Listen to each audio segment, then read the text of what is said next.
Hey everyone, it's serotonin. Um, I wanted to talk a little bit about things that I've been watching because suddenly um, I'm realizing there's some interesting information in there.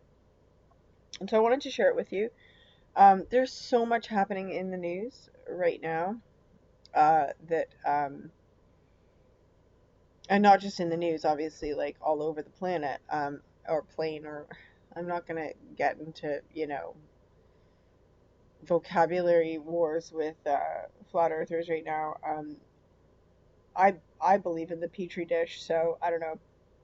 Anyway, I'm going to be slightly imprecise with my words, so please pardon the imprecisity. I'm making up words too. Look at me go. Okay, so let's just shove all that aside.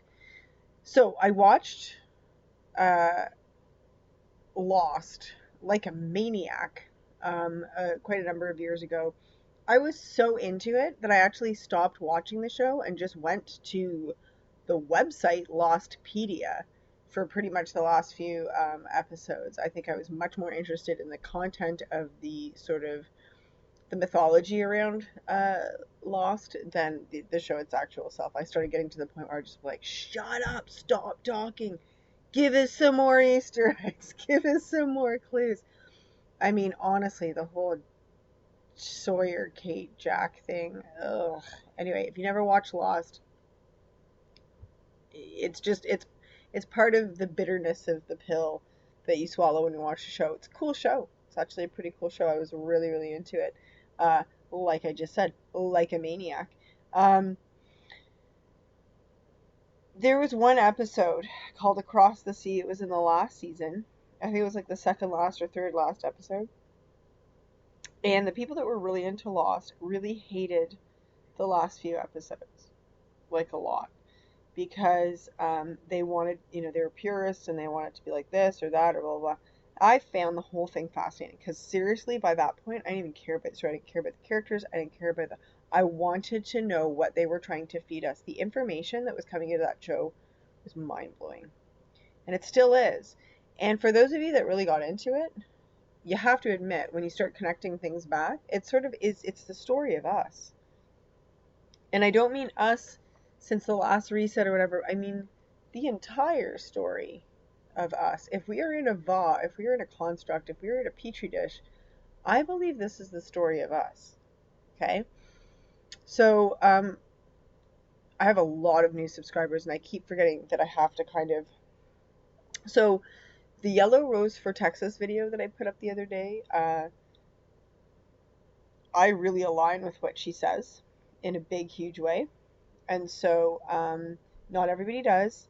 I don't think we've all had the same experiences that, in order to get to Earth. I think we're all super different and we all come from very different paths and parts of the multiverse or wherever we are, whatever it is that we live in.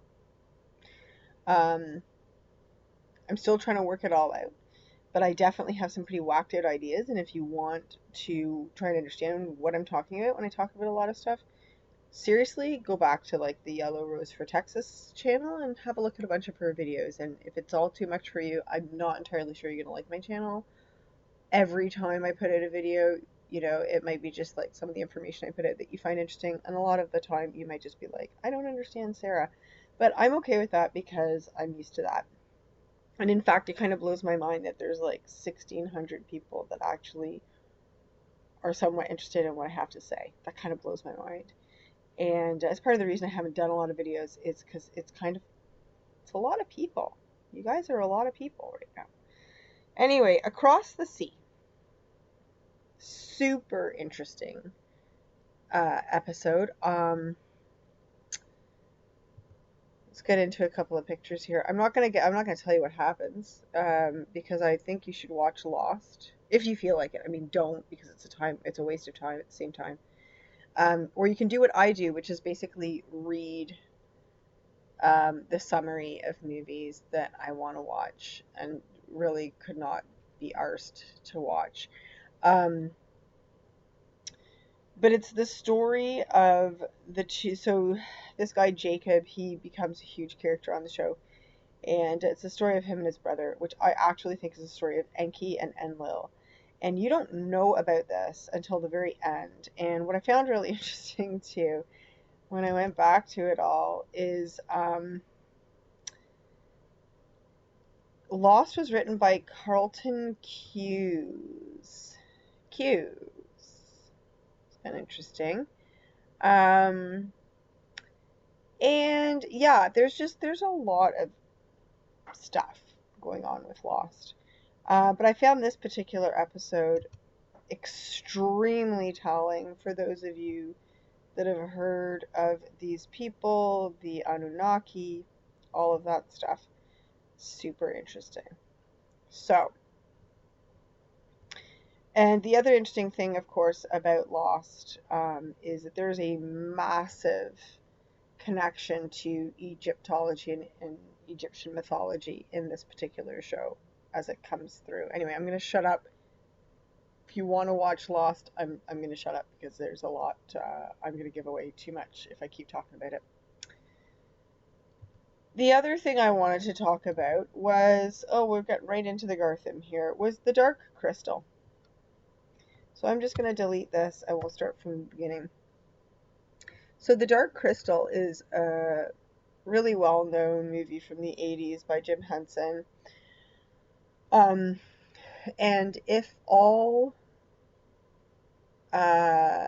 success in the entertainment industry is because of the loss of one's soul, and if every contract signed requires someone to tell a piece of the truth, I believe this was Jim Henson's extremely large piece of the truth. There is so much stuff going on in this film, it's pretty unbelievable. I'm going to try and break it down as quickly as I can. These are Skeksis, and they have been left in charge of the Dark Crystal. Now, apparently there's a Dark Crystal thing on Netflix, so I'm going to try really hard to avoid that. Oh yeah, there we go. There's the Netflix logo right there. So for every Skeksis, which you see here or here, there is an ancient or a mystic, I think they're called. I can't remember quite. And there's 10 of them left in the world. And the Skeksis are in charge of looking after the Dark Crystal that's in the Crystal Palace, which is featured right here. And the ancients have been basically booted from that palace, and they live elsewhere, I think in a valley, with one of the last Gelflings known in existence. And this is a boy called Jen, and he is part of a prophecy that he will restore the Dark Crystal. So through his adventures, now this is the Netflix one, but there's a character here, there's a certain species that I want to talk about. These guys are called podlings, and they are currently being consumed by the Skeksis here, here, and here, for their life force, and the life force barely keeps these ancient Skeksis alive. And I do believe that the Skeksis are sort of skeletalized versions of the ancients or the mystics. So anyway, these ones in the corner here, I'll see if I can get another picture of one of these guys. They're called podlings, and they don't feature very strongly in the original movie. Here's one. And they look sort of like children. And when I was trying to remember the movie, because I'd seen it a lot as a child, I was actually remembering them as correctly as a different species from the Gelflings. But I think it's really interesting that they chose a childlike looking creature to be consuming and like kidnapping and basically robbing them of their life force. It's very, very bizarre, do you not think? What's really interesting too is that there's 10 Skeksis that match 10 mystics. And when they eventually, I'm just going to scroll down a tiny bit. When they eventually become united, they turn into these beings. That become sort of symbiotic, and they leave the planet. Yeah, I'm not seeing a picture of them after they've been reunited. Sorry, guys, this is making me seasick. Um, and then there's Aughra. Okay, we're gonna go all the way back to the top. And okay, so what I found very interesting about the Skeksis and the Mystics is that there's apparently there were 10 parents left looking after the construct, which we call Earth or others call Midgard. And so I think it's really interesting that they've matched it here. Now, Aughra is, she is a Cyclopsian, I guess, for lack of a better word, witch or something. Uh, like, I don't know, sort of wise woman. And she has this huge machine, which is basically a mechanized version of the solar system. And they know there's a proper word for this. And it's something that Yellow Rose for Texas actually refers to as being the construct that we live in is basically a version of this. Now, this isn't our solar system, or so I don't think it is anyway. But, oh, it's called an orrery. Orrery. Orrery. Orrery?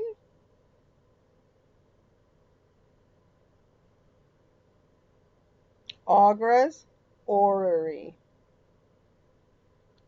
That's what it's called.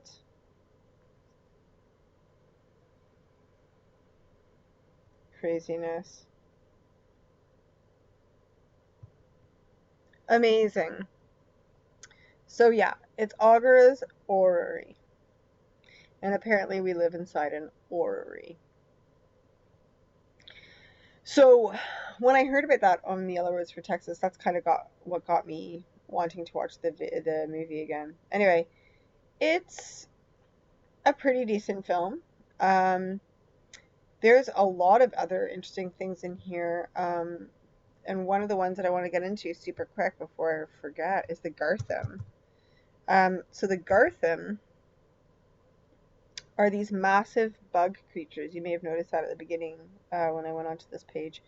And what's really crazy about them is they feature in this other movie that I wanted to talk to you guys about called Nausicaä of the Valley of the Wind.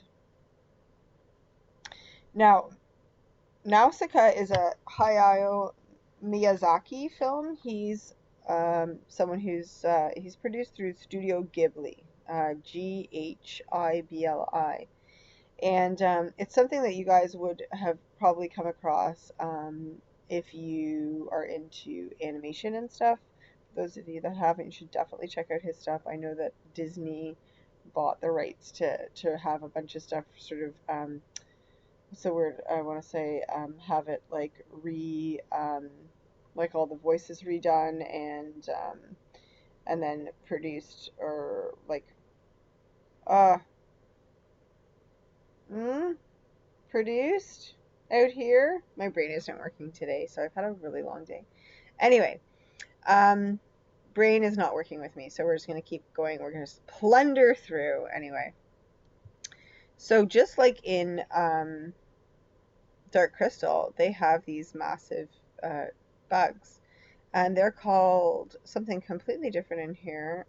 They're called like Oahu or something. Sounds like Oahu actually, something similar like to that.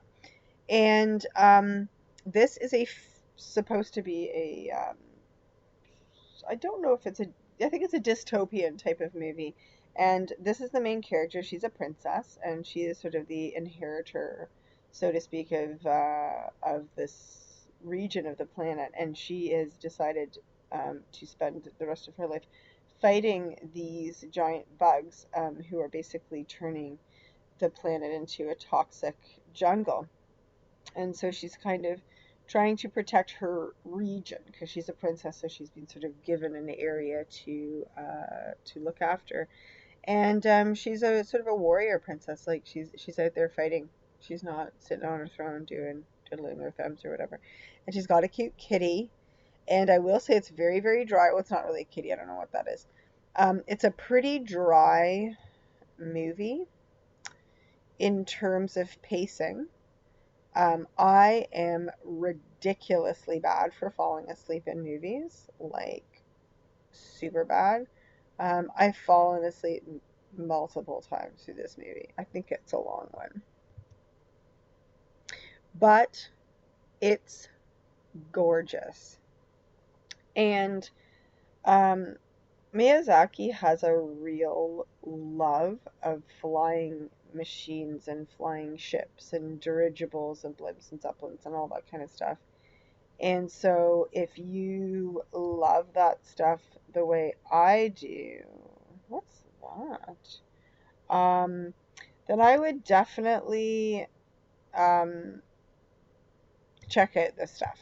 It's really all of his movies are beautiful, which leads me to the next one that I want to talk about. So I tried to make it through Nausicaä after I watched Dark Crystal. This is all over, I don't know, I think it took me like almost a month and a half to get through all these. Um, and I was actually given the first edition of the Studio Ghibli Disney thing or whatever collection as a gift. So I'm so super lucky. I have these movies. I own them. And I hadn't watched this one yet. And it's about a floating castle that's in the sky. It's called Lapita. And this one of the characters here, I think it's the boy. His father was able to see the castle in the sky very, very briefly, and managed to snap a picture of it. And so he spent the rest of his life trying to get to this castle. And it is a stunningly beautiful film, full of antiquitech, full of what so many of us refer to as Tartarian architecture, um, full of interesting phrases and terminologies and stuff. Really interesting, very beautiful, and again, full of airships, dirigibles, flying machines, zeppelins, blimps, you name it. Absolutely stunningly beautiful.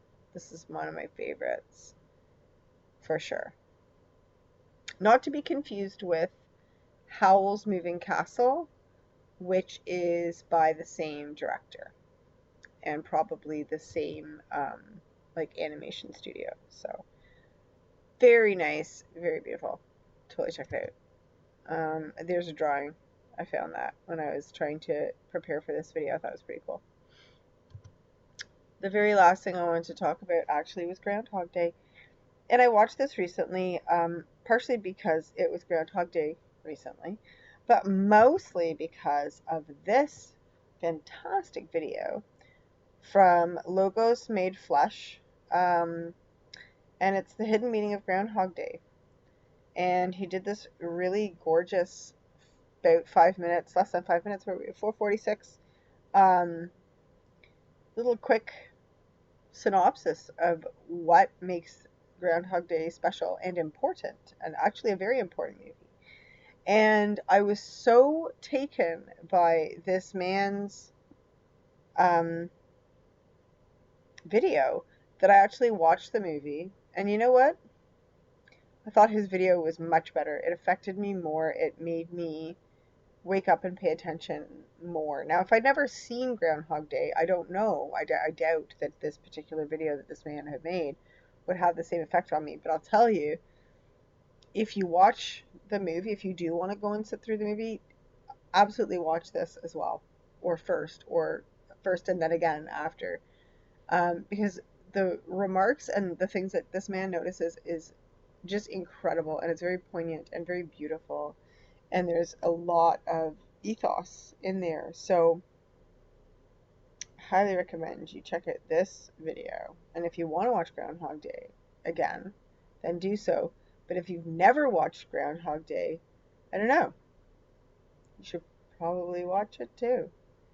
Anyway, personally, I do not enjoy watching television or movies or anything anymore unless it's teaching me something profound or giving us intel or visually beautiful and relaxing and something, a feast, right, for the brain and the soul and the eyes, something worth consuming. So, with that, I bid you good evening, and I do hope that you treat your eyes with great care, and your brain, and that you do, especially you guys who are listening to my videos. I mean, you know so much of the horrors of the reality of our world, and I hope you spend much of your time filling your life with beauty.